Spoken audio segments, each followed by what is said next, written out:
overseas spending that has nothing to do with our national defense. We have time for one more question. Dr. Paul, I'm over here. I'm an independent voter and cherish that. And I'm feeling very hopeless about any president succeeding right now because of the way Congress doesn't work together, because essentially it's a two-party system and they're fighting. So someone asked you earlier, what would you do if you could start fresh? The reality is you can't, right?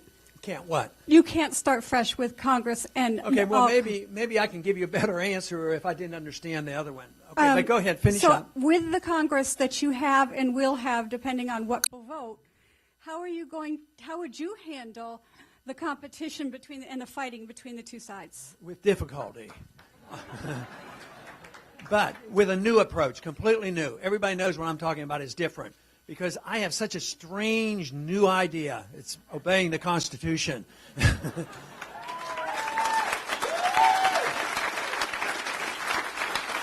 But I know exactly what you're talking about, and I appeal to that group, independent people who are sick and tired of the two-party system, the people who are going out on Occupy Wall Street. They're sick and tired of it. Tea Party people are sick and tired of it because it's not working, because they have accepted failed economic policies. So you can't change it without changing policy.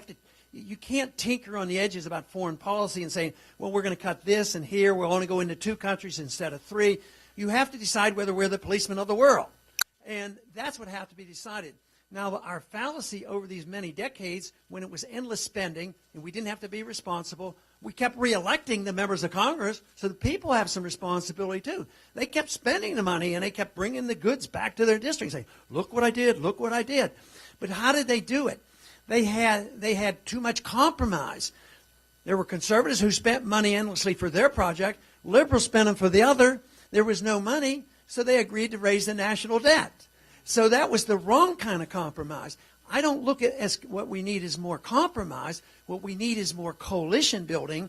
And this is why I think freedom works and the Constitution works, because it brings people together for different reasons.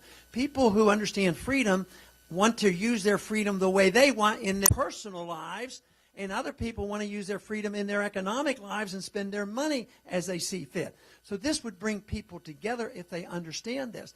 But the coalitions about spending overseas, I work with a lot of independent type moderate liberal Democrats who see this more likely than some conservative Republicans. So I think you have to work with those people, protecting civil liberties, cutting some of this overseas spending. At the same time, you have to work with people who have some better sense on too much spending here at home.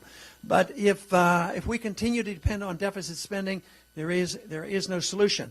The big difference will be with the victory in this race for our campaign sends a very powerful message. And it's also the reason they are very, very scared, because the term that they use that I always give a chuckle about is they say, we have to stop Ron Paul. He's dangerous. That means if you're supporting me, you're a very dangerous person, because you want balanced budget, living within our means, sound money, follow the Constitution, defending America. But I really believe sincerely we can bring the people together, not necessarily with the crowd up there right now, but if a new president has those views, a lot of new people will be swept in. But there's one other secret weapon we have that can help change things. I'll let you in on a secret. The people in Washington aren't all that principled. Did you know that? So you have to use that to our advantage, because that doesn't mean you have to get rid of everybody. All you have to do is let your voice be heard and say, you help out, you vote a certain way, vote against Obamacare or whatever it is, or we're going to send you home. So you can pressure them to come along with the programs I'm suggesting. Thank you very much. That was it?